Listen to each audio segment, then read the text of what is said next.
All right. So we are back. This is part 2 after a little bit of a minutes of hiatus. I'm your host, Dimithri Perera. This is the Keeg Talks Star Trek. I will stitch these two audios together to make one complete episode. But if you're watching us live, go check out what we had previously. We had technical difficulties, and now we're back on track. Where we ended, we got, by the way, Gil Baron and Steve Biggs. Where we ended before we had to cut off is what is necessary. Is Lower Decks necessary from a production standpoint? Like, what made them do it? Steve had some thoughts.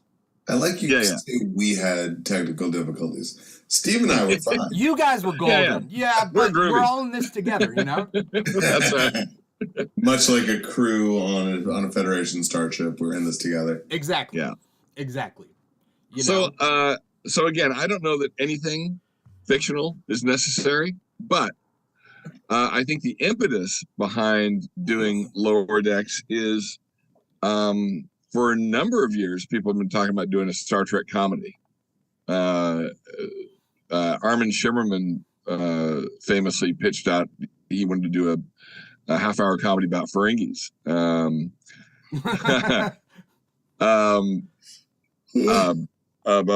What's his name? Riker, Jonathan Frakes, actually he wanted to make his Titan a mythical Titan series, kind of a comedy. And he went much further. Got a lot more of his tongue in cheek, and he was like, yeah, it's about me, my wife Deanna, and our little dog Worf. So the idea of a Star Trek comedy has been out there for a while. Especially, like, I think what also might have changed the landscape, and I think it definitely helped, is the Orville. Yep. And, I mean, Galaxy Quest came out years ago, but they were planning on doing a new Galaxy Quest series, I think, last I had heard, but I think they probably dropped it when they realized there's Lower Decks and Orville, even though Orville started as comedy and then changed over to just Seth MacFarlane's Star Trek. Yeah, now it's just Star Trek, which is fantastic. It's so good. There was also a Thomas Lennon one, right? There was like, they kind of came one that never went anywhere. Right. Yeah. What was that? You know Thomas Lennon from Reno 911? Yeah, from the Beatles. Huh? Yeah.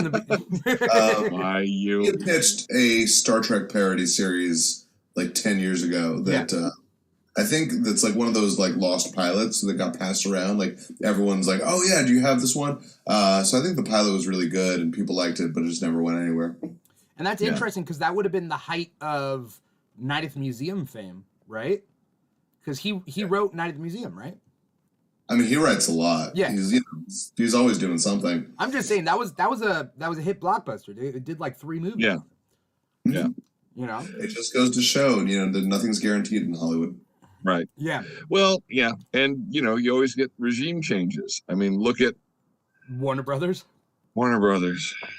Steve. That's another episode. We all love Warner Brothers and not Warner Brothers. We all love DC Comics. And stuff, all of us here. So yeah, it is hurtful. Don't get me started on Stargirl season 3 being the final season. Don't get me started. Because we're gonna do a podcast episode on it in a couple weeks from now. But I want to be on that to talk about what Jeff Johns is doing in the comics now with the renewed Golden Age. Let's have that. Yeah. I'm all booked on that episode. All right. Unfortunately, I will get you on something else in which you want to talk about that. That's cool. In which I talk only about Todd Knock and all the wonderful people. Well, I mean, with Comic Talk, with Stargirl and the new Golden Age and the Lost Children and stuff. New Golden Age, yeah. But what was I saying? Rewind to Stargirl. Okay, DC. Star Trek. Okay, so regime change. Oh, regime change. Yeah. So all of this led to an appetite for Star Trek comedy, and Mike McMahon happened to be working on Rick and Morty, and people remembered him from his great, his Twitter account that was Next Generation Season 8, and all of those Season 8 tweets were so insightful. Like they just were like, yeah, this is absolutely is what they would have done in season 8, and they were funny, but they were also realistic. And so it was like, well, clearly, let's talk to this guy about what his thoughts are about Star Trek. So what's interesting is there was actually, I'm learning a little bit about this right now, is that there was this sort of famed kind of like mythical Star Trek RPG group that was going on in like the early 2000s. And this was Mike McMahon was on this, Colin Kelly, Jackson Lansing were on this, Chris Cantwell was part of this, and these were people who were doing their Star Trek RPG and writing characters. Jackson Lansing, now that all of these creators are now working on Star Trek in different avenues, they are actually bringing the characters from their Star Trek RPG into different comics and stuff. For some reason, I'm forgetting the name of the main character from Lower Decks. Boimler? Mariner or Boimler? Yeah, exactly. Beckett Mariner was a character from this RPG. Oh. A bunch of the characters are in this big Star Trek relaunch, comics-wise, that I'm about to tell you about, were part of it. So they're bringing... So a lot of the Star Trek stuff that's really good right now is actually coming from this mythical like group of Hollywood writers who were doing Star Trek RPG playing years ago. And we're talking like a tabletop RPG? I don't know. Because I think they wrote their own. Yeah, I'm gonna be. I think the landscape of all these industries have slowly been shifting around over time, and anyone who kind of wants the good old days of like, why can't just like 5 guys get into a room on a typewriter and just like bang out some sitcoms, you know? Like, I feel like if anything is going to help you with your writing and your improv and your performance, it is these like RPGs, these tabletop RPGs. We see a lot of actors nowadays get like, they're really into it and they're getting other actors really into it. And it's, I don't know. It's like anything. It takes one, all it takes, right? Because RPGs, much like everything else geek cultured, is frowned upon by mainstream people, you know, or it's what those nerds do. It's what those weirdos do. Yeah. And all it takes is somebody like a Joe Manganiello to go, no, it's actually really fun. Really? I have a whole room devoted to it. Because he's tall really? and hot and buff. Yeah, this tall. You're not a nerd. He goes, oh, I am too. Right. And then he gets in, you know, more mainstream, and they go, wow, this is really fun. And, you know, and then of course the other one, Henry Cavill, you know, there's a hashtag, let Henry Cavill talk about Warhammer, which I'm not a big Warhammer fan, but yeah, you know, there's another one. Let him talk about it. Let us fly.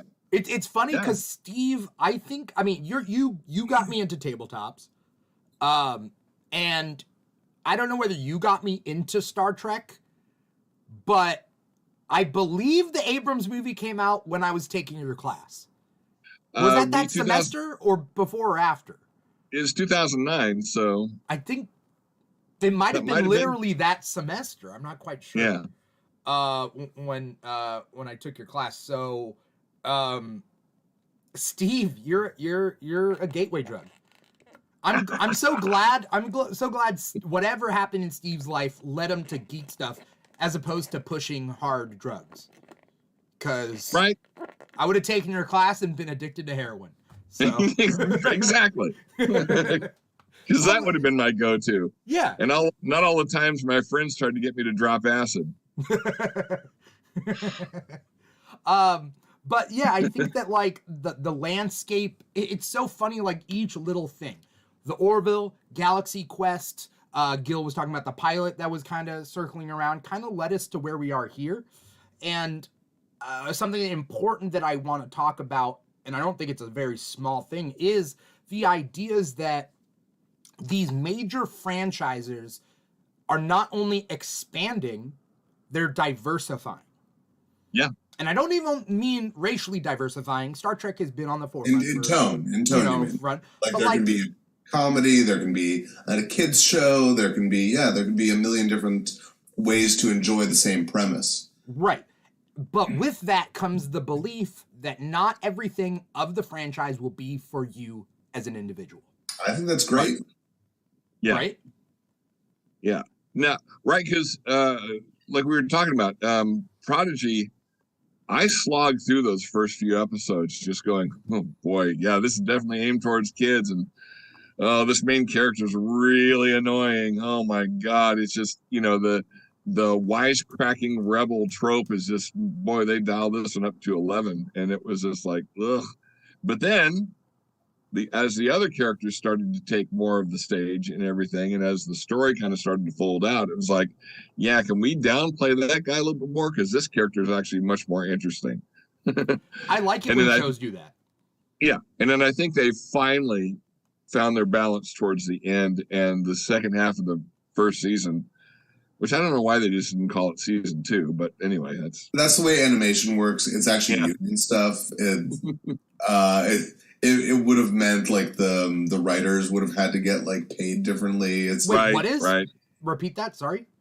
Well, the reason it's the second half of season 1 as opposed to season 2, because if it was season 2, it's like union stuff. Oh, I'm sure you have to renegotiate contracts after. You have to renegotiate contracts. This way, they do a 20-episode first season for animation, and everyone stays in place for the whole season, which is a little fucked up, but it is just kind of how animation works right now. Remember that animation writers should be in the WGA. So pro union all the way, guys. They're not? Yeah. They have their own contract. Oh. Yeah, like, okay, so what are the big major franchises right now? I think Why do I care about other franchises? We're here to talk about Star Trek. No, but I'm trying to see, like, so we're looking at all these different Star Trek properties, right? We got the comedy, we got kind of the comedy and Lower Decks, right? Well, Star Wars is definitely doing that. They have a different show every and Marvel. There's a different Star Wars show. Marvel has a different kind of show every few months. They have animated shows. They have shows that tie in with the video games and whatever. They have podcasts. They have something for everyone, which is great. And do you guys feel like you're left out of certain Star Trek stuff, or no? Me, no. I like the closest has been Prodigy, and then, like I say, once you kind of get used to what it is, then it's okay. And so either I got used to it or it got better. One of the two, and I'm fine with either explanation. I think both of that is true, and I feel the same way. And like Picard. I don't want to use the term hate watch because I don't really do that, but you could definitely tell that Picard is like, all right, the mechanism behind it is showing, and it's not the best thought out series, and that's fine. It doesn't have to be my favorite.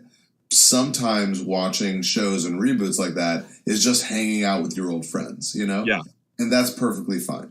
So I'm looking forward to season 3 of Picard because it has all the next gen people coming back and more, even more beyond that. So it's supposed to be really fun. And like I said, I have these comics too, and we're in this they're about to start this. Talk to me about the comics, Gil. Talk to me. Are we going to talk about the comics? Talk to me about the comics. Let me say one thing about Picard before we move on to. Go ahead. Yeah, if you read between the lines on all of the behind the scenes talk about season 2 of Picard, it does seem like not completely, but a lot of it's there as almost as a placeholder or almost as a bridge to get from the first season of Picard, which I thought was pretty good, to the third season, which is the next gen reunion that everyone thought Picard might be. Well, that's not a way to do a season of television. No, it's not. It's not. But if you read between the lines, it kind of seems like what it was. And I thought that there were some stories that were pretty good. I loved spoilers for anyone who hasn't seen the second season of Picard. I will allow. I haven't finished it, but I'm fine with. Then I will say I'm this: slogging through it though. It's a slog. Yeah, it's not great. Season 2 Picard. I'm like. I will say this: I think the Borg storyline had a really interesting and, for me, a fairly satisfying conclusion. Okay, she turns into a good guy. She becomes Mama Borg, and okay, you already saw that. Okay. No, I don't know. I'm just joking. But yeah, no. Okay, so as far as I've gotten is like she's hooked up to the machine, and what's her name has from we're already at what's her name basis. I mean, okay, I'm gonna be honest. I don't remember too many Picard characters' names. Yeah, Girardi is who I think you're talking about. Yeah, Girardi. Yeah, Girardi. Who's is Santiago? Is that Santiago? Yeah, I like him.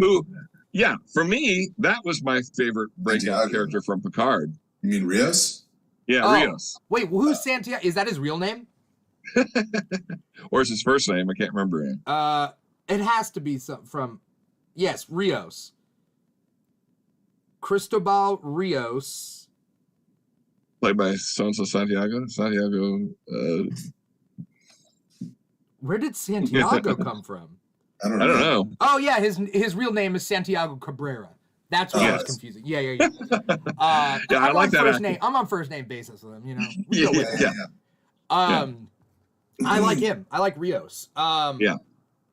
But I like him a lot. I wasn't a huge fan of Girardi, even though I feel like everyone's such a fan of Alison Pill, and I'm just always like, okay, I guess. I mean, I'm not in love with her, but like I liked her in Newsroom. Yeah. And she's cool in Scott Pilgrim. Newsroom lost me so quickly. So yeah, she was never like it just didn't make an impact on me, even though I like Sorkin stuff. All right, so I'm going to get into Star Trek stuff. Okay. All right, guys, this is your Star Trek comics correspondent, Gil Baron, reporting from the comic book store. Yeah. So you got the pictures up of the? No, I haven't prepped those pictures. You need me to prep these pictures? No, you don't have to. Okay. So here's what happened. Back when Disney got the rights to Star Wars, Marvel Comics started publishing Star Wars comics again. And some of these were amazing. Like John Cassaday was on like the main Star Wars series. They hired this really great editor to oversee the line. Her name was Heather Antos, and she oversaw this line that included Star Wars, included Dr. Aphra, included a Darth Vader series. So there were upwards, I think, of like 4 Star Wars series at a time, something like that at Marvel.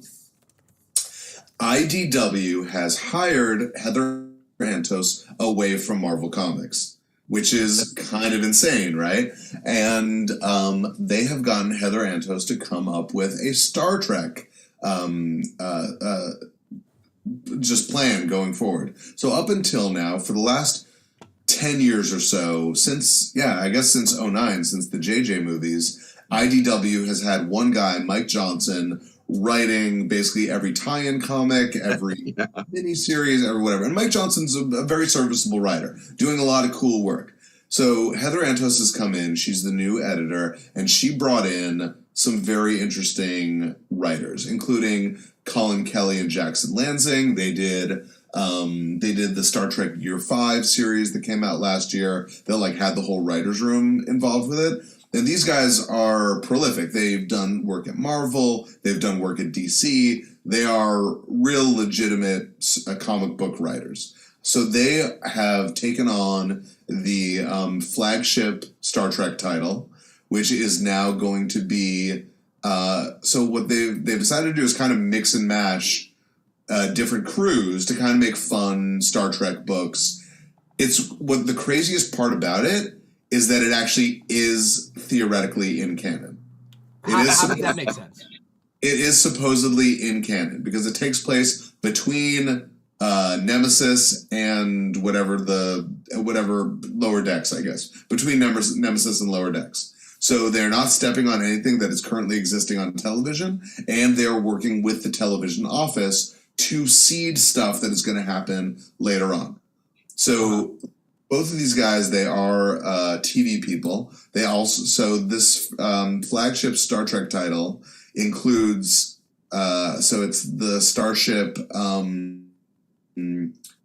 Theseus, and the crew includes Captain Sisko, includes Dr. Crusher, includes Data, includes Scotty, who is, reanimated after the episode Relics. And I'm putting the images up on a slideshow that's kind of showing all the okay, great. covers that you there is a new series called Star Trek Defiant, which is the Captain Worf series we've wanted for a while. That hasn't started yet. It's going to start in about 4 months. But that is Captain Worf, Spock, Lore, and Ro is there. So it's sort of a Star Trek Rebels kind of series, more of like a grim and gritty kind of Star Trek series. And all of this is edited, and that one is going to be written by Chris Cantwell, who you know from *Halt and Catch Fire*. He's the creator of *Halt and Catch Fire*.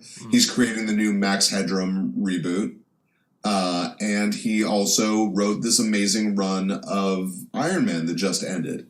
I don't know if you were a fan of Iron Man run. It's one of my favorite runs of Iron Man that I've ever read in my whole life. So I'll have to get back to it then, because I stopped after like issue 6 or so of the new Iron Man. I love it. It's such good comic book writing. It is, it is the masterclass on comic book writing of like seeding the next arc and making sure that it is an ongoing story. There is no room for like, oh yeah, Iron Man went off on an adventure with the Avengers. There's no room for it because the series is like one after another, and it feels very, very tight. Yeah. And I'm so happy that he's going to be doing Star Trek. I'm such a huge fan. And I guess the artist from Iron Man is coming along to do Defiant with him. We have Ryan North, who is the new writer on Fantastic Four. He's writing Lower Decks. He's writing a Lower Decks tie-in comic. I mean, can you imagine that? The person who's writing Fantastic Four, his side gig is writing Star Trek tie-ins? Like, insane. It's so insane that they have this level of talent right now. There's a Stargazer series right now that's being written by Kirsten Beyer, who's one of the executive producers on Discovery. Resurgence is the tie-in. You probably see it on the slideshow. That's the tie-in to the new video game that's coming out this year, Star Trek Resurgence. So there's just a lot of cool stuff happening in Star Trek comics right now. If you haven't read Year 5, which came out last year, what they did was an entire writer's room for this book. So it's the original series, Year 5. It bridges the gap between the animated series and the motion picture. And it's written not just by Jackson Lanzig and Colin Kelly. It also has multiple writers. So like Jim McCann is writing on it. Jody Hauser wrote a few issues, and it was written, like you say, like a writer's room. And it's everything I ever wanted from a TOS book, because it's original series style storytelling. Sorry, I'm starting to stutter because I'm so excited. But it also gets a little bit more in depth into the characters, so you learn a little bit more about who Sulu is as a person, who Uhura is as a person, and it basically takes next generation and modern storytelling styles and applies it to the original series. And it just was so good. And it's all collected in trade right now. I think it's 25 issues total. And it gets you from, and the Tholians are like the main villain of it. It gets you from the end of the animated series all the way up to the motion picture. And it's just really, really strong storytelling. All right. Have I convinced you to read Star Trek comics yet?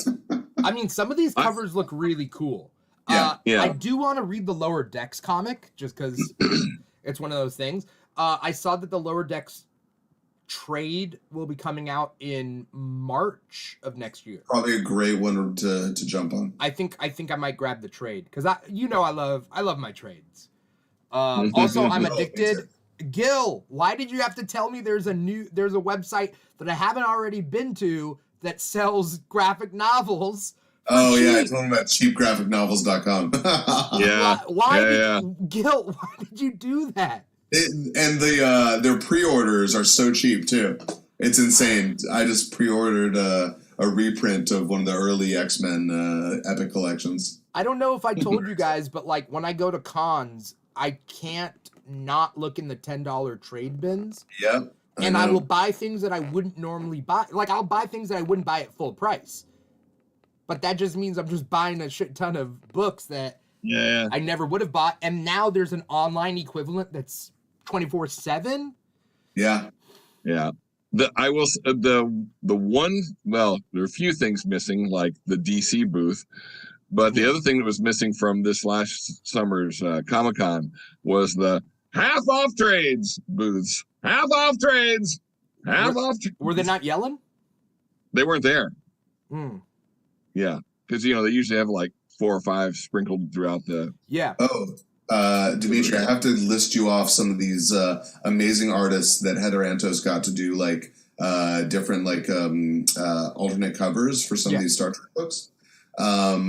So they have this cover I'm looking at is by David Aja from Hawkeye. Yeah. He's doing a Star Trek cover. That's really beautiful. Declan Shalvey. Wow, Angel Hernandez did a cover. Like, these are really, like, what I love about Heather Antos, just as an editor and as a person to run a whole branch of a franchise, is she really gets that, like, there are fans everywhere of this thing, right? And all you really have to do is ask. So you can get an Angel Hernandez, you can get a David Aja to do one Star Trek cover once a year because they love Star Trek, and let them do one cover and you pay them, that much. And that's going to just add so much prestige to this line. And tie-in comics never really get a chance. That's part of the wonderful philosophy of IDW generally, right? They're like, let's do Ghostbusters books, Thundercats books, let's do, Transformers books, let's do everything licensed. Or Boom Studios, Boom has Godzilla, I believe, and they have Planet of the Apes, and they really put all this love into it. But, like, tie-in books don't always feel like, because they have less money, I guess, than whatever the TV shows and the movies. Right. And this editor, Heather Antos, she's just so smart and saying, like, yeah, Angel Hernandez is a giant Star Trek fan. Get them to do a book. Get them to do a cover, at least. Get them to do something. That they got Chris Cantwell. Chris Cantwell is in the middle of creating the Max Headroom reboot. I don't even know what Max Headroom is. Oh, dude. What? Get thee to the 80s. Yes. See? Yeah, Max Headroom was like a huge thing in the 80s. But he's doing that. He did the Halt and Catch Fire, which was a huge hit series on AMC. This is like a real writer. I mean, I hate to like act like some writers aren't, but this is a guy who's a successful Hollywood writer, and you're getting him to do an ongoing Star Trek comic book. That's a huge get. And I remember in the 90s when you had the DC license or the Marvel license when they had Star Trek, and they always had people like Peter David writing, right? Or J.M. DeMatteis or something. Or like, what do I have here? I have the, there's this very classic Star Trek book called Debt of Honor. Steve, have you ever read this? You want me to pull it off my bookshelf? You have it too? Yeah. Debt of Honor is one of the classic Star Trek books from the 80s, and look who the writers on it are. It's Chris Claremont with Adam Hughes.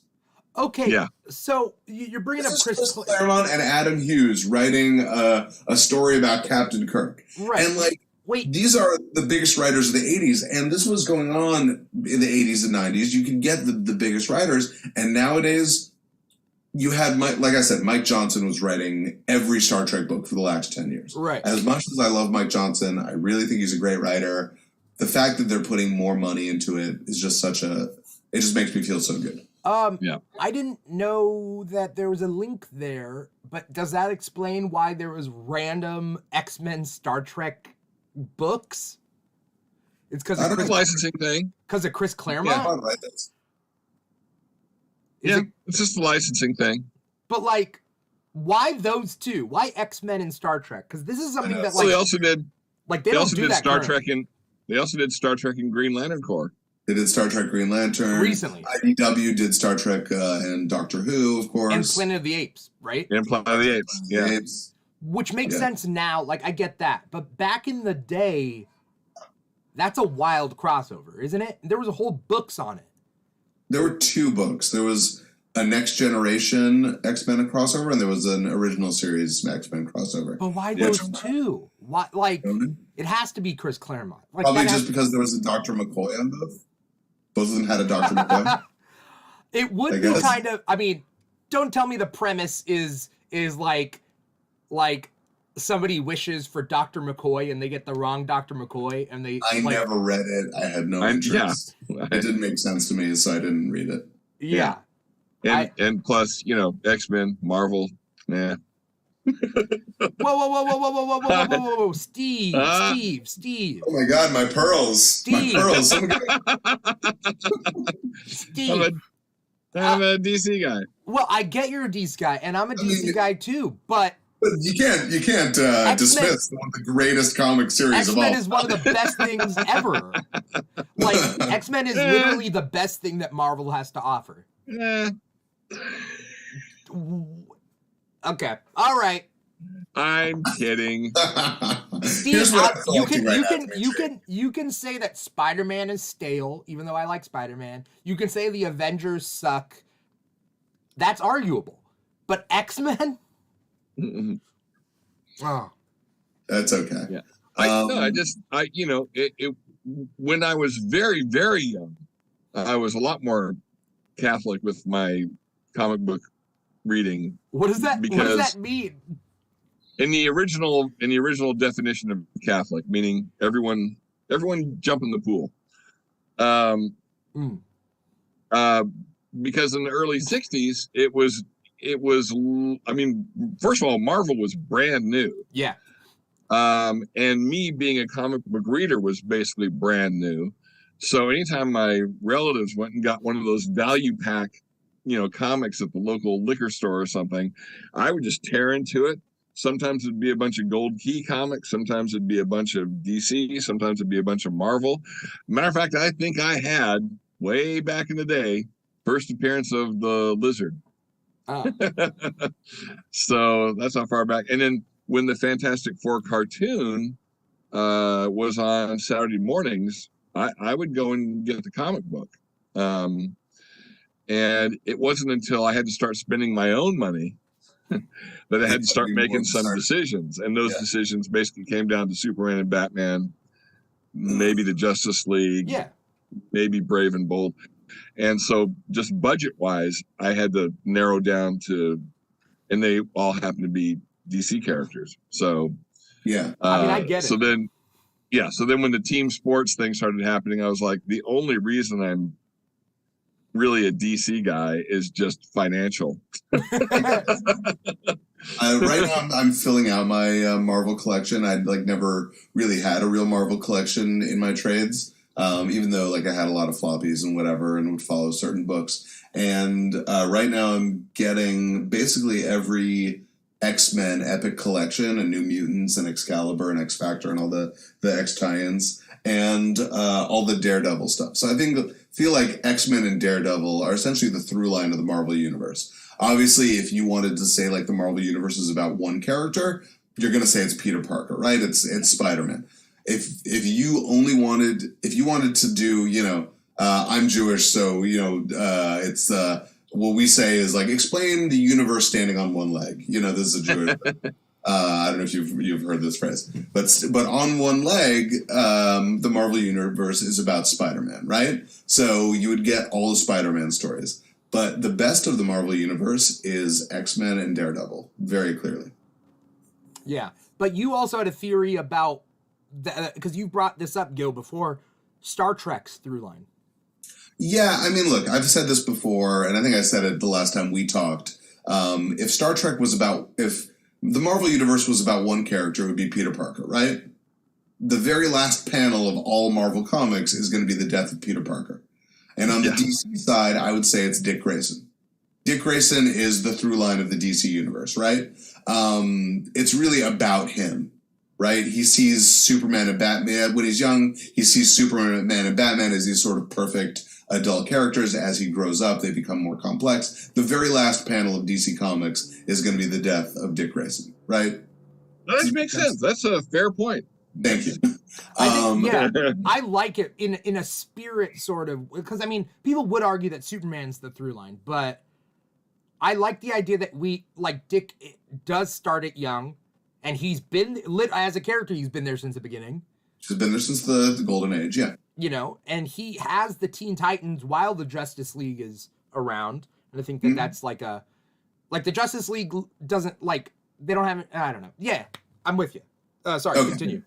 For Star Trek, until the end of Nemesis, my thought process, and into the books and whatever, my thoughts were that Worf is the center of the Star Trek universe, right? It's kind of like the whole original series, the whole purpose of the original series is to get us to a point where the Klingon Empire and the Federation can come to peace, right? That's almost the whole point of Star Trek, is the idea that the people who were one day your enemies will one day be your friends. That is the one of the undergirding philosophies of the Federation. Don't be cruel to people, even people who are your adversaries, because one day you're going to need them. One day you're going to be friends with them. And that's part of, we were talking about Picard season 2. That's definitely a philosophy there. You have this Borg who is the existential threat above all other things, right? They are this unrelenting enemy. And here in Picard season 2, we get to a point where we can find common ground, even with this most alien idea, right? Anyways, so a long time ago I was thinking Worf, because Worf kind of ties the original series through the Next Generation, through Deep Space Nine, and beyond that, right? I think that once the JJ movies came out and once Discovery came out, I think it became very obvious that Spock was really who the Star Trek universe was about. And I'm not sure if that super tracks, but it's definitely the character that touches the most things, right? But it also plays in the same themes, because Spock is all about the unification, or at least once Next Generation starts, right? It's about reconciling the two parts of ourselves. He's human and Vulcan, and he kind of has to reconcile what part do emotions play in who I am as a person. And it goes from a reconciliation of the self to a reconciliation of these two peoples, of the Romulans and the Vulcans. And you see in Discovery in season 4, his work has culminated into this new society that is the combined Vulcan-Romulan society, right? Who would I say it's about today? I don't know. I think that Star Trek is a little more fractured than it used to be, or a little bit more fractured. I think maybe has a negative connotation, but it's more split apart, and maybe it remains to be seen. I think if you ask people in Lower Decks, they'd say Miles O'Brien clearly is the most important. Exactly. Well, and using your Dick Grayson analogy, that actually makes sense too. Mm-hmm. Here's a guy who is a lower decker and who basically worked his way up to being chief engineer on Deep Space Nine, which started out as like an outpost, but very rapidly became the center of the galaxy so far as the Dominion War goes. So, I mean, O'Brien's not out of the running by any means. Well, yeah, if it's a contest, if we're looking for that, I mean, right. Certainly there's lots of characters that could be in that. Cisco, Wesley Crusher, there's Picard, certainly. There's a lot of characters, 7 of 9. There's a lot of characters that could fit that bill. And maybe it's not necessary for a character to fit that bill. It's not necessary for Star Trek to have that. But I think it is a good thought exercise to be like, all right, which character is Star Trek about? But I think, it's one of the things that the JJ movies got wrong, particularly, was the idea of destiny in Star Trek, right? There's no destiny in Star Trek. And the JJ movies are about, we are destined to be friends and save the universe. What are you talking about? Destined to be friends? Right. That's so stupid. But because I think if you're a Star Trek fan, one of the things you realize is the crews on these ships are almost beside the point. They're arbitrary. Because if you are smart enough, if you subscribe to the philosophy of the Federation, if you subscribe to the infinite diversity and infinite combinations, if you are an altruist, if you believe in the utopia, you will get to the same point that any of these characters will have gotten to, right? Captain Kirk didn't need to be the captain of the Enterprise. It could have been Pike. It could have been April. It could have been Spock. It could have been a million other characters, and you would have gotten to the same outcome. Which, by the way, sorry to go off on another tangent, but there was a great episode of Strange New Worlds that completely argues against what I'm saying right now. But it was a really great episode, and I just think Destiny doesn't have so much of a place in Star Trek, but it did show that like both of those options were possibilities, right? If you subscribe to the philosophies of Star Trek, you would be a great captain. I forget what happens in that episode, by the way. It's a future version of Pike that goes back in time, right? Right. To send a message. Pike gets a message from his future self that he can't be scared of his fate, which is to eventually be irradiated and disabled and irradiated. But here's what I love about Strange New Worlds. So they send you into like a pocket future that shows the episode Balance of Terror as though Pike were still the captain. And Balance of Terror is one of those great classic episodes. Really is effective, and you watch that original series episode, it still packs a punch. It's really, really special. And Mark Leonard is incredible on it and stuff. But this episode revisits that episode, and is so interesting to see like the subtle differences between what Kirk and Pike would have done. But what was I saying? I don't know. I don't even know what I was saying. Here's what I was going to say. Sorry to cut you off, Steve. Yeah. The last thing I want to say on this is one of the things that's so interesting to me about Strange New Worlds is Pike has seen his future, and he knows that he's going to be irradiated and stuck in a wheelchair and non-verbal and all of this stuff. But he thinks that's how he dies. But that's not how he dies, right? He actually does not die. He actually gets to live kind of a paradise life later. If you watch in his mind, right?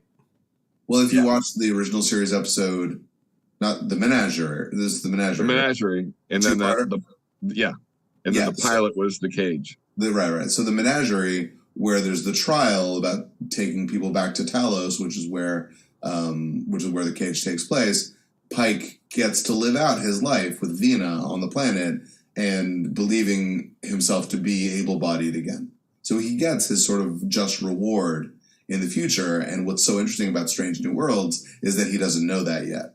And as much as he thinks he knows the future, he really doesn't. And that, I think, is kind of really beautiful. But it wasn't real, right? What wasn't real? The Menagerie, right? Well, he chooses it at that point.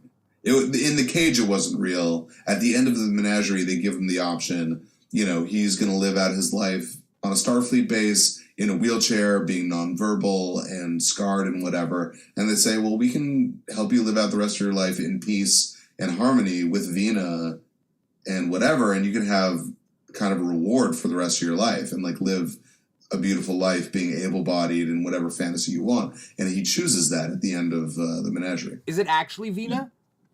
It is actually Vina. Yeah. Yeah, Vina survived, but I love the line, Vina survived, but the aliens didn't really understand human anatomy, so they put her back together the best they could, and then they actually show them what she really looks like, and she's all, twisted up and everything. And so they've given her an illusion of, again, able-bodiedness and beauty. That obviously it comes from her self-conscious and everything. So they basically offered the same thing to. So both of them get plugged into the Matrix. Basically, yeah, by choice. By choice. Yeah. So they both know it's not real, but they're okay with it. Mm-hmm. Yeah. Okay. So no one's getting, gaslit, right? Right. Yeah, they both are aware it's an illusion, but it's such a good illusion that it's beside the point. Yeah. Which I don't know how deep into philosophy you want to get, but a lot of people would say the same. We're doing the same thing, so. Which is kind of what that story is about. Do we think that Strange New Worlds is going to change the timeline? No. No, I mean they kind of already have with the Gorn, but if you watch the Ready Room, they did an interview on that with Akiva Goldsman, and he said you got a bunch of Trekkies in that writers' room, but in trying to come up with a big bad, we were like, the Gorn have never really been explored. And they're like, but in continuity, they don't really get discovered until Kirk. And he said, that's and the classic, right?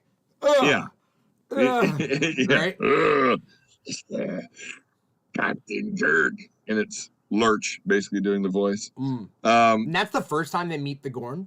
Yeah, that's the first time. It is actually Lurch. It is the same actor, right? Yeah, Ted Cassidy. Yeah. He was great. Yeah, he also does the voice of Balak. You have 2 minutes. That's right. I know Ted Cassidy was an interesting guy. Yeah. So how'd they? Continue though. I'm very curious on how. So they made a conscious decision to violate canon.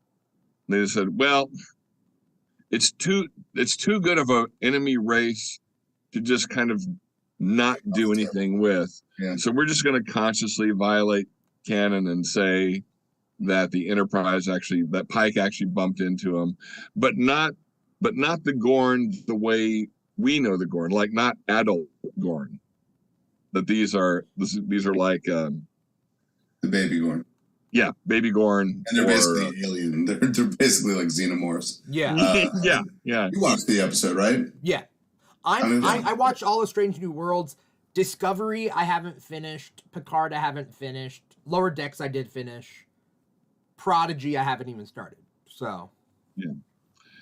It's weird that Prodigy's done so many 2-parters so far. They're only in season 1. They've done like 4 2-parters. It's so weird. Yeah. Are those half-hour episodes? I'm assuming for kids. Yeah. Mm-hmm. Yeah. But yeah, so that was a conscious decision to violate canon there. But otherwise, they are going to try to stick as much as they can with the original series timeline. So it's not the Kelvin universe; it's the Prime universe. Right, but there has to be a way they make the continuity make sense, right? I think the continuity makes sense. Yeah. Yeah, I think it works fine. They've done nothing except the Gorn thing that's violated at least Strange New Worlds is that it's so episodic, so they don't really have to touch anything that's the original series. They can kind of stay out of it. So they've gone to planets we've never seen. They're just it's more about personal stories. And I think they looked at Orville and looked at how good Orville is doing with this very classic Trek storytelling and said, let's just do Star Trek. Let's just do it as good as they do it, and let's do it as good as we know how to do it. Yeah. Well, and again, I do like, even though Will Wheaton is a little unctuous for my taste. That's a great word for it. That's a very good word for it. Yeah, I do like those interviews, and they did like an hour-long interview with Alex Kurtzman on there, and they really get down and actually don't mince words about what has worked and what hasn't worked, and kind of the process of the whole thing. And when they got to Strange New Worlds, they said, yeah, we just want to go back to, and we want to, in a way, it's a throwback to episodic Star Trek. But what we have learned in the intervening 20 years about television storytelling is that a modern audience won't really like the weekly reset button. So even though the stories are episodic, the characters actually do evolve and change over the course of the season. And they said that to us is a really good compromise, that the characters have an overarching continuity, but the weekly stories are their own thing. Yeah. And I do think I think that's the best of both worlds. You coined the phrase for sure. Yes, thank you. That's very Miley Cyrus of you, Steve. Yes. Uh,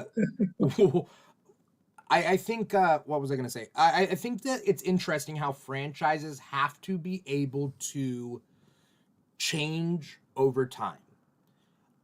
Like their initial ideas have to change. We see this with Marvel, and it's very interesting how Marvel started with Iron Man, and then they were borrowing a lot from the Ultimate Marvel universe. Yeah. Up until even the first Avengers movie. Right. They were borrowing from the Marvel universe, even with the name Chitauri, which were a very specifically Ultimate Marvel species of alien that they then brought over into the 616 Marvel. But then they started shifting and they realized colorful outfits can work. And Hawkeye and Black Widow can have more of a comic book backstory instead of doing the Ultimate Marvel badass with guns kind of situation. And they kind of went that way. Star Wars tripped over their own feet because they tried to run too fast without having built up the proper momentum, right? They were trying to do a movie every year. Star Wars was. They were trying to do because Star Wars was 3 years in between each movie. Episodes 4, 5, and 6, there's 3 years in between. Episodes 1, 2, and 3, 3 years in between. And then they were like, we can do it in 2 years and fit another movie in between. Yeah. Like a one-shot movie. And Star Wars wasn't able to change fast enough. And when I look at Star Trek, I feel like Discovery's vibe came out of J.J. Abrams. Mm-hmm. And then it changed over time. And now but then Orville was kind of had this comedic next gen kind of feel to it. Still does. Yeah, but now it's less comedic, in some right? ways even darker than Next Generation. When they redid, did you watch the episode? Are you up to date with Orville? Yeah, I love Orville. Orville's so good. What I love most about Orville are the episodes that take premises from old Star Trek and do their own spin on it. Because it's like, it's just so smart the way they do it. They took, there was one episode in particular where the security officer goes back to like see her family, right? And that's basically a remake of a Deep Space Nine season 7 episode where Ezri goes back to like see her family, right? And it just took the same premise and just went off in a whole different direction. Wasn't constrained by the regular episodic, rhythm of Star Trek, and just did its whole other thing. Is that the one where they brought in Star Trek actors? They always are bringing in Star Trek actors. But to play the dad, I think, and the... they brought in 2 for that. Picardo or Billingsley? Picardo. There was 2, right? Picardo, yeah. In that episode, I think there were 2 Star Trek actors. Yeah. But they're always bringing in Star Trek actors, and that's what's great about it. A lot of the behind-the-scenes staff are people who are veterans of, the Berman era of Star Trek. Yeah, Frakes has directed any number of episodes of the Orville, so... Yeah. You know what's weird to me about the directing staff on Star Trek? Roxanne Dawson, a prolific TV director, hasn't directed one new Star Trek. What's his name who played Paris? Robert Duncan McNeil. Robert Duncan McNeil. He's also a prolific director, has not directed a single new episode of Star Trek. It's so weird to me. I just don't understand.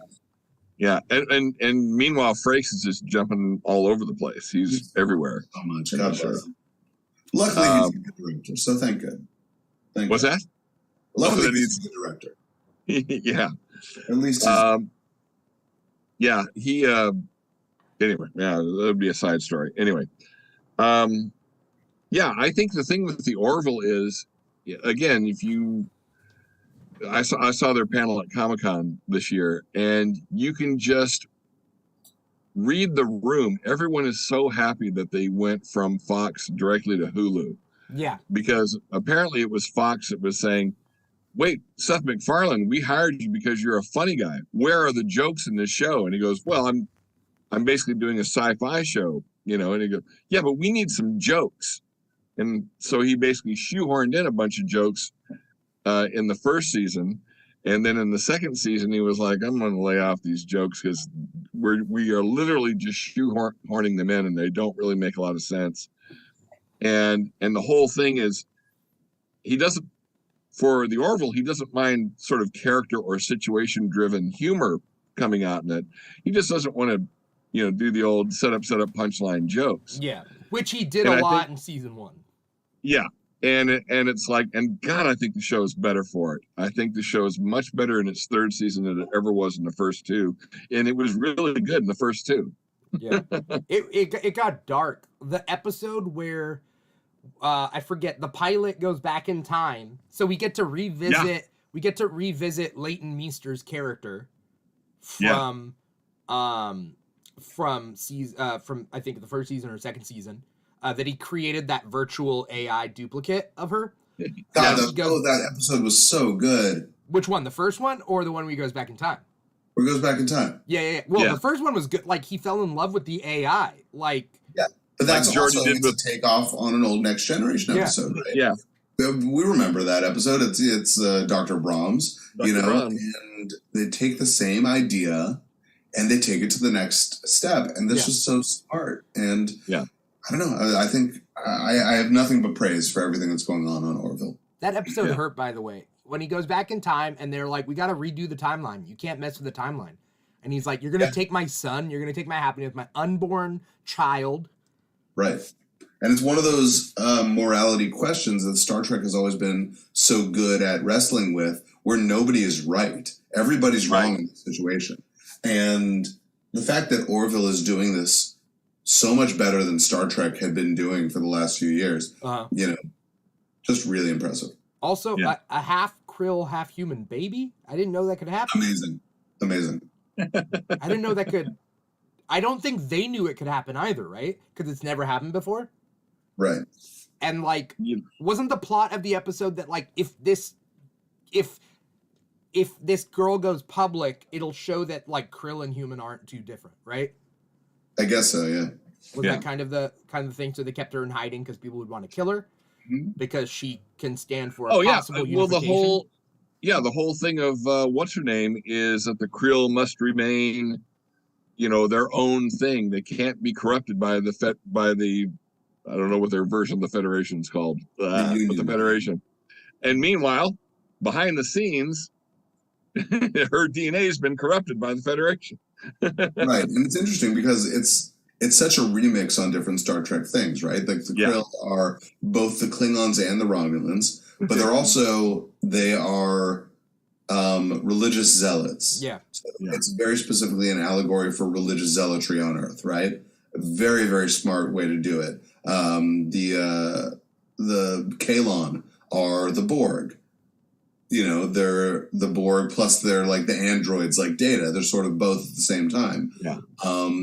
But they are also like an allegory for like different kinds of Trumpism and whatever. It's very interesting. And the what's Bortus's species? The Moclans. The Moclans. Again, another like remix on Klingons.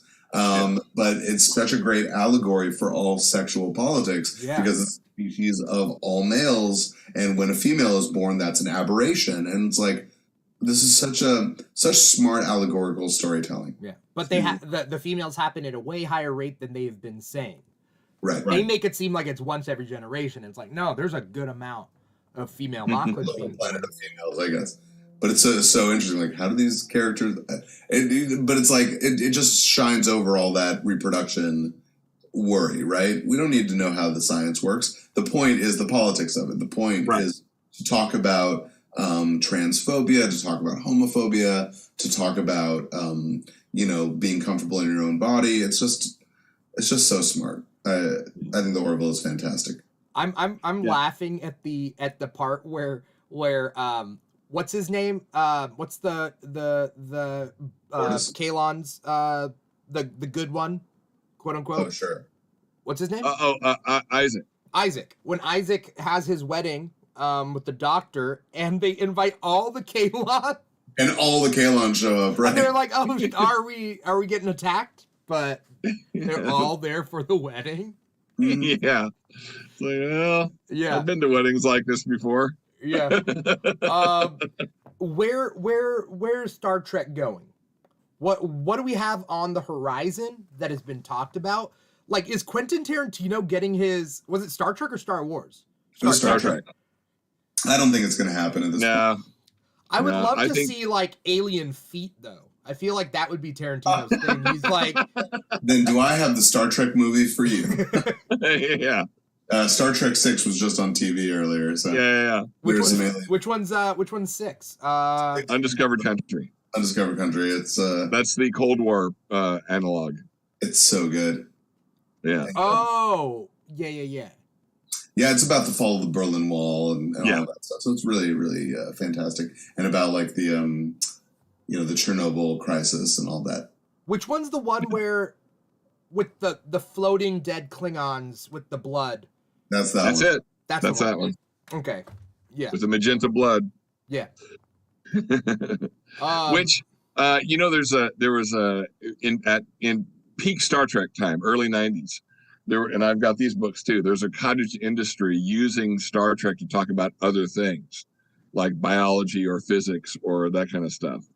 And so I got the book, The Biology of Star Trek, and it goes into detail about, what color does blood have to be? And they said, well, that's all based on what the oxygen carrier is. For most for most Earth life, it's iron. So therefore, your blood is red because of the oxidized iron. Right. The Vulcans have green blood because their oxygen carrier is copper. And then they go, so that magenta blood, I'm saying it was, I used to know. Not magnesium. Something else, though. And I was like, oh, that's interesting. And I was like, oh, yeah. So, yeah, your oxygen carriers don't have to be iron. No, I guess not. Yeah, it could be something else. And then that would change the color of the blood. So where is Star Trek going? Yes. I imagine in the next few years we'll see the eventual cancellation of Discovery, which will pave space for whatever comes next. It looks like they are retiring the Next Generation characters, or at least Picard. So maybe this means that there will be a Captain Riker series, a Captain Worf series, whatever comes after that. Actually, what?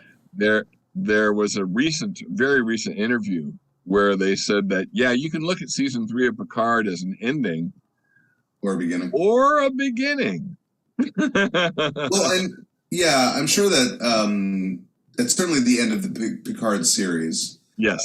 Whatever that is going to look like. I personally think that Patrick Stewart is really showing his age. So it's not for me to want him to do too much, but the wonderful thing about Star Trek is actors can sit, they don't have to run around really. I would love to see the Deep Space Nine characters get a spotlight. Let's see what's happening over on that side of the world. Let's see what's happening with the Voyager characters. I mean, Prodigy is kind of checking in with the Voyager characters, which is good. But I think, there's so many different worlds that they can. Well, and Lower Decks checked in with Deep Space Nine for a brief episode. Right. And I know, again, listening to the behind the scenes, they're like, we would love to check in, but we have to explain where's Odo. We have to explain, because I don't think Avery Brooks is coming back. I don't know. Yeah, that would be my guess. Again, kind of listening to the behind the scenes stuff. Well, look, if it were me, if I were the president of Star Trek. King, please. If I were the king of Star Trek, here's what I would do. I would look at these sort of classic past pieces of fiction, right? Stuff that's not in continuity. Code of Honor, some of the better novels that are well loved, famous comic book runs that people have loved, and I would do animated movies. 90-minute, like Warner Brothers does with the DC movies, do 90-minute animated movies that bring those into continuity. You could adapt them, you could rewrite them in whatever way that you need to make things work. And now all of these older actors get to be voice actors. Yes. And for people that aren't alive anymore, like a René Auberjonois or an Aaron Eisenberg, you can get sound alikes. Maybe whatever you need to do to sort of make it feel like it's honoring those original actors, but you could theoretically get sound alikes. You could do, original series stories, you could do Deep Space Nine stories, and if they're animated, it's not beholden to a character's age. You could set it anywhere in the continuity that you want to do it. That's what I personally would do. I would do these, I would do direct to Paramount Plus animated films, do 2 of them a year. It doesn't have to be crazy. That's a great idea, actually. I'm very smart. Keep in mind, very interestingly enough, that CBS and Paramount Plus had their investors meeting a couple months back, and they are trying to really lean into the franchises they have. So they're trying to expand their Ninja Turtles, they're trying to expand their Transformers, and they are trying to expand their Star Trek. Which they've successfully been doing. Yeah. I mean, there's a new Transformers series coming this year that's supposed to be really fun. That's like Bumblebee training the new generation of Transformers, That's right? cute. I know in Ninja Turtles we have, so the comics, Ninja Turtle comics are popping off. Yeah. If you're not reading Ninja Turtle comics, I don't know what the fuck you're doing. Ninja Turtles comics is one of the best, it's one of the best series going right now. Gil, what the fuck am I doing? I'm not reading it. How are you not reading Ninja Turtles? I read so much. Yeah. It's so good. A couple of years ago in continuity, there was a mutagen bomb that was set off in New York City. Right. It turned 10% of New York's residents into mutants. Like animal hybrids and stuff, right? Animal hybrid mutants, right? Not like the X-Men mutants. Yeah. And so now there is a mutant town in New York City that is and because all of these humans are sort of newly created mutants, they don't know what to do with themselves. The Ninja Turtles, the Saki clan, is it Saki? Wait, which was Splinter's original name? Yoshi. Oh, yeah. Right? They're the Hamato clan. They are the governing body of this mutant town. So they are training kids in ninja. They are governing. Steve is rubbing his chin. Yeah, sounds very That's familiar. very much like somebody threw them a wild card. What's this reference? Oh, What's now the I get to go. Oh, if you don't know wild cards, I don't know what you're doing. What's Wild Card? What? So Wild Cards was a book series edited by George R.R. Martin and written by a bunch of different sci-fi authors from the 80s.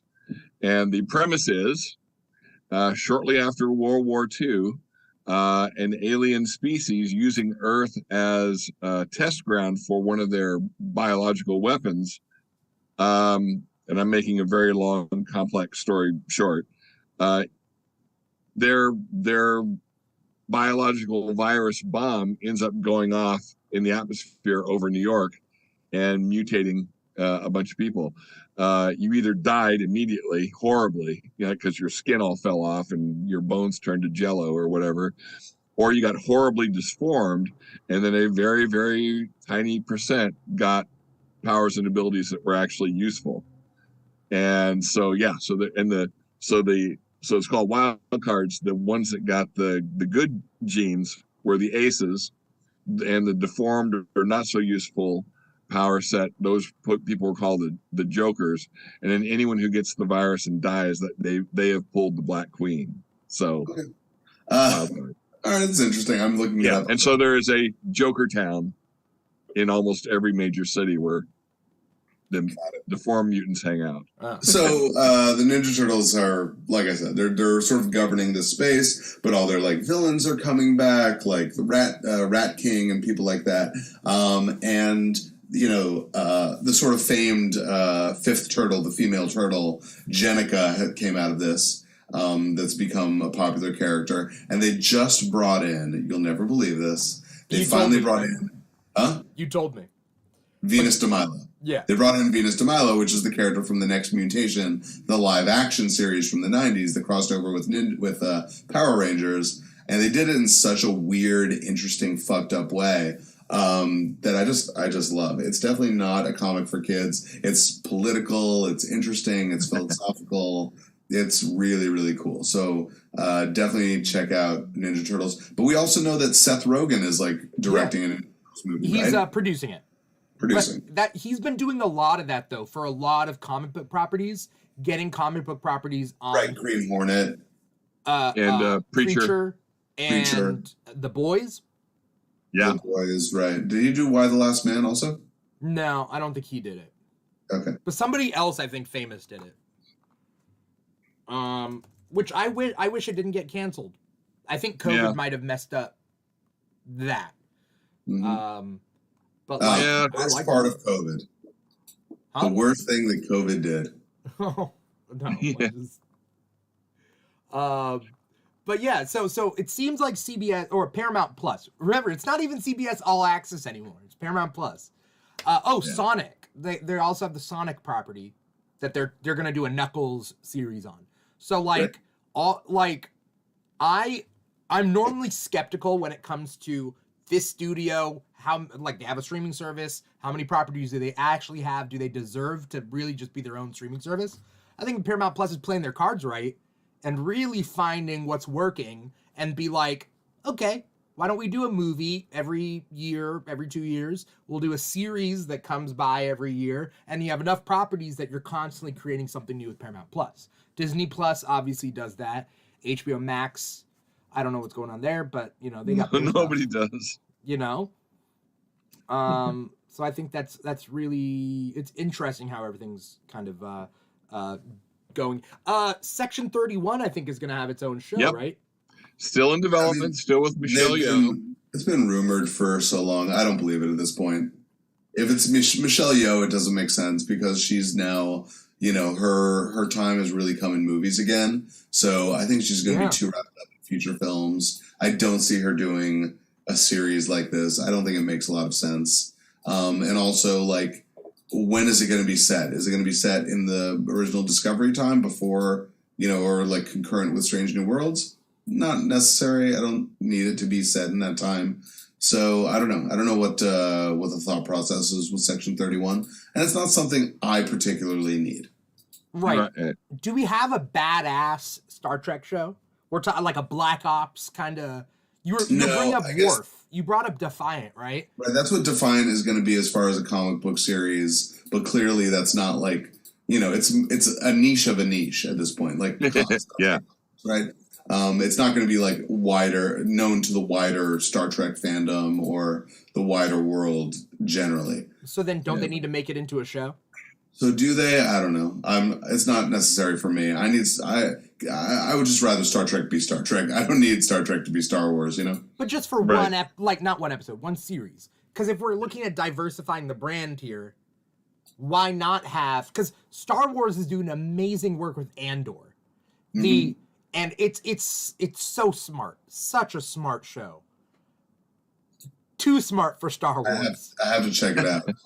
You know? I hated Mandalorian, so... Don't worry about that. Andor, though, Gil, you would love Andor. I'm sure I would. I heard Obi-Wan was pretty good, so I know I want to check it out. Better. Obi-Wan is like a... So don't bother with Obi-Wan? Obi-Wan, if you love Obi-Wan, if you love Ewan McGregor, if you want to see a prequel I don't really care. Or a midquel, but it does a lot of fan service. It's a midquel, you know? You don't need it, though. Honestly, like, Obi-Wan isn't as good as I thought it was going to be, and it's whatever. Andor, though, I will put my full foot behind it. Full butt. Yeah, but you liked Mandalorian, so what? Oh, no, it's different. It's super different. All right. It is Cold War Star Wars. It is about the rise of fascism. Yeah. Okay. That's literally, again, it's too smart. It's too smart. That's one of my favorite quotes from Lower Decks, too, is fighting fascism is a full-time job. Thank you for the messages, Lower Decks. I love it. Yeah. again, back in the early 2000s, the other show that I would have pitched, if I were king of Paramount, my elevator, one-line tagline is Star Trek: The West Wing. I want to see Federation politics at work. I always thought that would be a fun. One of the things that I think is like a missed opportunity that Star Trek did was after Next Generation. We kind of knew that Worf was going off to be the ambassador to the Klingon Empire, and they kind of reversed it really quick. They're like, oh, he didn't like that. He came back to the Enterprise, whatever. He didn't want to be an ambassador. I always thought that would be such an interesting world to see Worf on Kronos with Martok. And all of the sort of intrigue of what's going on Kronos, because you have this Chancellor who is low-born. He's not high status like all the previous Chancellors have been. So obviously there's going to be people trying to kill him and whatever. And you've got this guy who is part of Federation politics, but he's sort of like, he's living on Kronos for the first time in his entire life. So I just thought that would have been really interesting. And it's one of those sad things when you see like, oh no, you guys set up kind of an interesting premise here. Well, you don't have enough to just keep going. Yeah, they did a couple of books with Worf on Kronos as an ambassador, and with Martok dealing with an assassination attempt. Yeah, and Keith Candido, I think, was I remember the Star Trek Klingon series. Yeah, that was really good. I really liked it. And again, he was on the BBS, and one of the people behind the assassination was a Klingon named Kralk. Well, Kralk was my character name when I worked at the Experience. So I was like, did you work at the Experience? Yeah. Oh, that's funny. Kralk, son of Tanek. And so I got on the BBS, and he was there, and I wrote, Keeg Talks, I need to have words with you. You need to make it clear that it was Kralk, son of Rob, as opposed to Kralk, son of Tanek. And he was like, what is this? What are you talking about? And I gave him the backstory, and he's like, oh, okay, all right. Gil, do you get the Kralk, son of Tanek thing? No, I get what you're saying, because he was an actor at the Star Trek Experience. But I didn't want someone to think the he name is a joke. Martok. I get it. No, but the name is a joke. Yeah, it's Clark Kent backwards. Yeah. So Kralk, son of Rob, would be. Why would I realize that if I hadn't seen it in writing? Right. Years ago, I had gone to the Experience with my girlfriend at the time, and she was like so entertained by watching me in Quark's bar, like, just being excited, like kind of like, wiggling in my seat, just being in like Star Trek world and whatever. And I remember, she was like, oh, you want to take a picture with this guy and this guy? And I like took a picture with a Klingon and a Ferengi and whatever. And then she saw me tense up, and she's like, do you want to take a picture with that guy? I'm like, no, I don't want to take a picture with that guy. She's like, are you afraid of the Gorb? And I was like, first of all, it's the Borg. And no, I don't want to take a picture with him. And if you had grown up watching Star Trek, you wouldn't want to take a picture with him either, okay? It's scary, and I don't want to take a picture with him. He was 6 of 8. He was a Starfleet officer that was trying to be reincorporated. He was separated from the central hub. I'm like the character from the Orville who didn't like the Kalon. You can't forgive. I can't forgive the Borg. Yeah, there is no human underneath anymore. Yeah. I think they should have gone ahead with the virus plan from Iborg. I think they should have gone with it. Yeah. Isn't the whole point of 7 of 9 that that there is hope for whatever these people? I mean, the first 2 seasons that 7 of 9 exists, she's trying to take over the ship all the whole time, But now though, now it's a long time later. We had a lot of writers since then. Yeah. I want to thank you guys so much for coming on this show and taking time out of your day to be on here and talk Star Trek. I know both of you are the two biggest fans that I know, Star Trek fans. You know, to a detriment. You know, I mean, you guys need a. How dare you? Well, look, Steve, you gotta read some X-Men, and Gil, you gotta watch Andor. That's all I'm saying. Fine. You know? But I have Star Trek to rewatch. Yeah, I also have to catch up on Star Trek stuff too. But I also can't okay. I want you before comics. Did I sell you on Star Trek comics? I might. One of definitely Lower Decks. I'm gonna get the trade when it comes out. You sold me on year 5. Oh, year 5 is so good. You're just gonna be a pig in shit. You're gonna love it. It's so good. Nice. Defiant though might be cool for me. Defiant looks like it's gonna be pretty cool. Okay. All right. I want you to tell me what's the one thing that you like, the one property in Star Trek that you're loving right now. If you could only pick one. Probably Strange New Worlds. No, Lower Decks. Lower Decks is above. See, yeah, my thought process was the same thing. It's like, oh, Lower Deck, no, Strange New World, no, Lower Deck, it's Lower Decks. I'm just having so much fun with Lower Decks, and the fact that it's so digestible and so fast, that helps a lot. You know, that it fits into my schedule, which is good. I think I have, again, it is between the two of them for me, but I'm gonna say Strange New Worlds. Yeah, completely valid. You know? Yeah. Though I do have a crush on Beckett Mariner. She's great. Also, I don't think I'm her type, but that's fair. That's fair. But the voice acting on that show is good. It's all UCB people. You know, there's going to be a crossover, a live action Lower Decks Strange New Worlds crossover. Yeah, I heard about that. That's wild. Which apparently they just shot.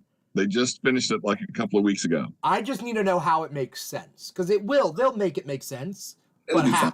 Or I don't care. It's okay if it doesn't make sense. It's fine. It's one episode of television. Listen, if red matter's involved, fine. What's red matter?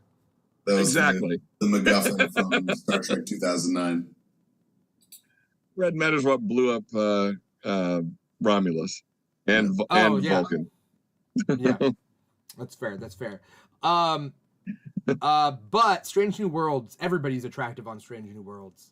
They're so gorgeous. They need to stop it. What is going on in that show? And I met a friend of mine, and he said it, and I had to think about it, and I think he's right. It's got the strongest overall cast. Yeah. Like top to bottom. Everyone, there's no clinker in that bunch. Yeah. Yeah. I can't wait to see what they bring back for Bruce Horak to do. Yeah. I can't wait to see what they have him do next. Bruce Horak? He played the blind Andor, Anar. right? Yeah. Andorian, Anar. And I guess Carol Kane is coming in as the new Yes. So let's see how many episodes she's going to be on, what it's going to be. She's apparently a season 2 regular. She's the new engineer. Who Bruce Horak is going to come back? Yeah, well, because he was under so much makeup in season 1, they are bringing him back though. As another character, you know. I mean, does that normally happen? I mean, I know what happened on Discovery with. I mean, they do it with a lot of Aram, because they're in such heavy makeup. They get to come back as different actors or as different characters. There's definitely I think Steve Shives just did a video about it, about how there's so many prolific actors on Star Trek that have played multiple roles. Yeah, which I'm cool with. Star Wars doesn't do it as much, but they should, because what's his name? Well, some of that makeup is so heavy on Star Wars. There's no reason why they couldn't. Right. What's his name? Andy Serkis played Snoke, and then he's in Andor. But I want Lupita Nyong'o to come and play herself in Star Wars, because she was Maz Kanata's voice. Mm-hmm. Yeah. And it's you're putting Lupita Nyong'o in a CGI alien form, but like, come on, put her in something, you know? But what are you trying to say here, Dimithri? You had something about Lupita Nyong'o that yeah, she has a TikTok, and I'm following her. Why would that? She has very insightful views on. Well, she seems actually very nice. Yeah, she seems like a wonderful person, but I'm she's also great to look at. So yes, I'm being very facetious. But most of my future ex-wives are easy on the eyes, but they're also great, very people. smart and intelligent. Yeah. Well, you gotta cross them off the list if they're not great people. You know, right. There's no point. Thank you both of you so much for coming on this. Before we get going, I want to know what your social media is. Where can we find you? What you got coming up?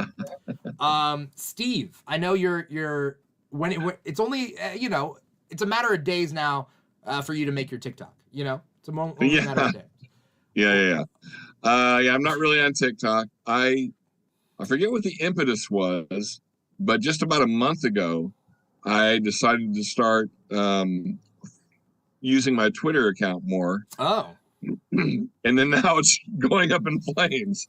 But the good news is I was able to reconnect with an old friend of mine. So I have that person's email and phone number and everything. So even if Twitter does go under, we have reconnected. And so that's one good thing that came out of this. But yeah, I'm just on there going, wow, I got back on this just in time for it to all go up in flames. And yeah. Well, at least it's fun to watch. Yeah. So Big Show 58 on Twitter. And I think Big Show 58 on Instagram as well, but I'm never on Instagram. And I'm very rarely on Twitter. Why? Just put a couple pictures, Steve, on your. You have pictures that you post. I do have Facebook, pictures. Just post it to your Instagram just to have it there. Just Also, I'm not gonna press you. I'm not gonna press you on this whole rediscovered somebody. I don't need to know. But I'm just saying it seems like there's more to that story. We met because of Star Trek: The Experience. Cool. So cool. Yeah. That's an experience in and of itself. It was indeed. Big Show 58. Awesome.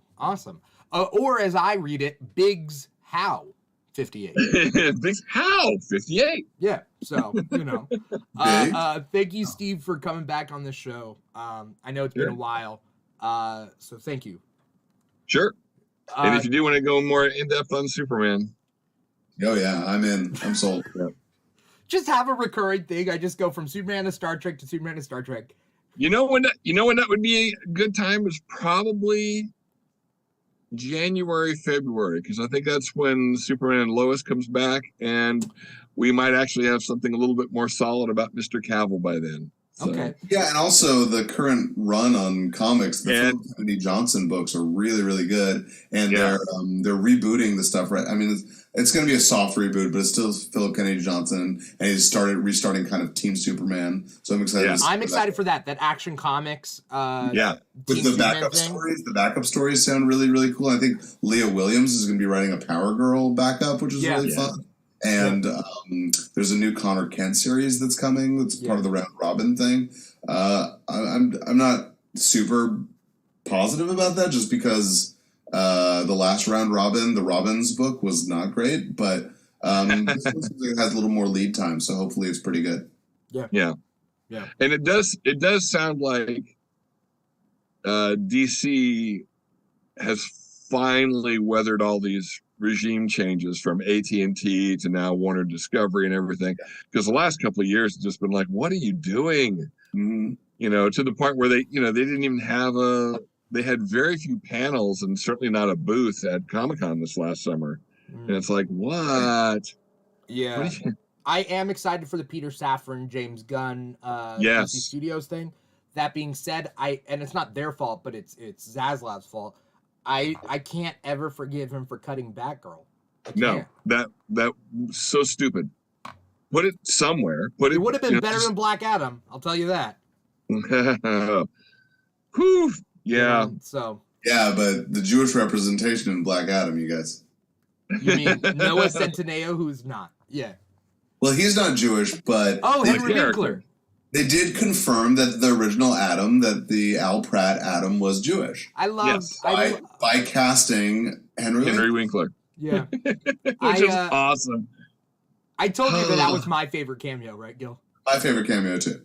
Yes. Like, it wasn't Henry, it was the other Henry. Whoa, shit. Two Henry cameos. Two Henrys. That's what the honest trailer for Black Adam should be called. What? Regarding Henrys.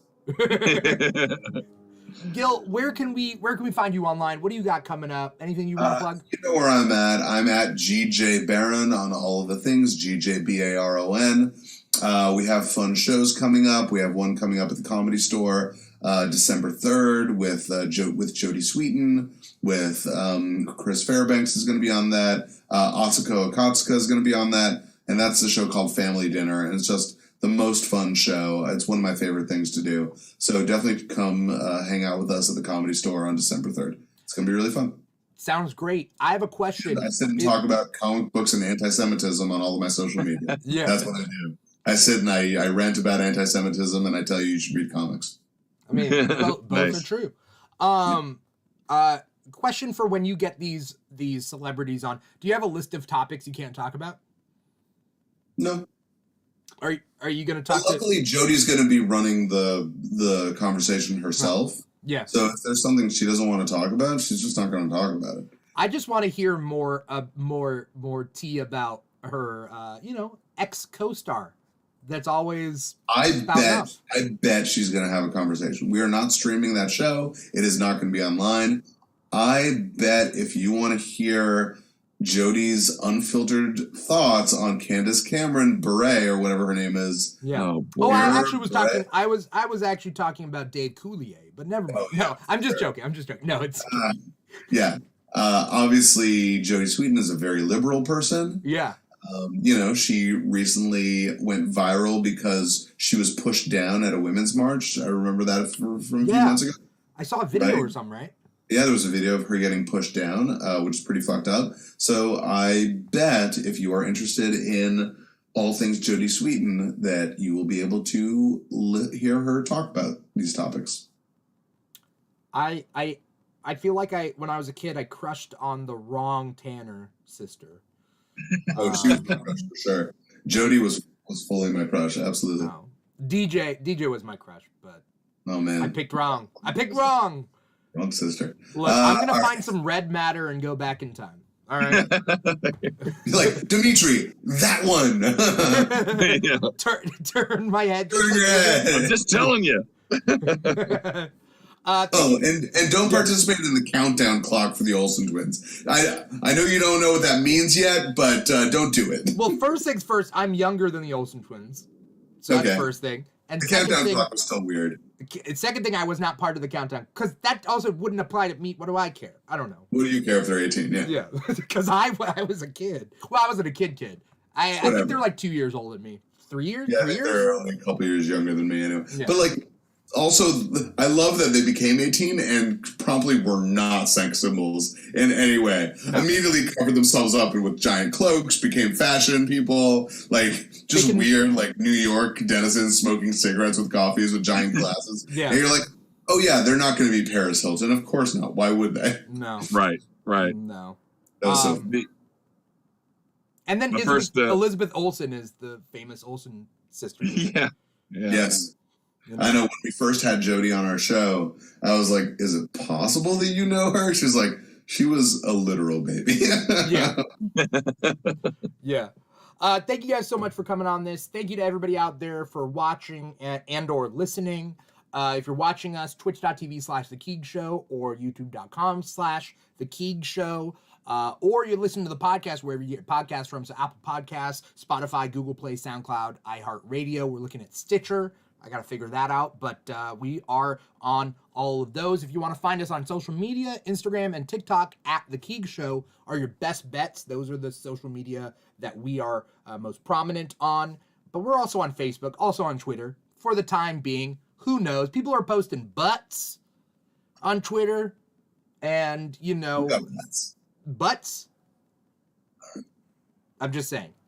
No, not on the Keeg's Twitter. I'm just saying in general. There are butts On on Twitter. Twitter. There are butts on Like Twitter. cigarette, like they find them in the gutter, little cigarette butts. I mean, there are gutters.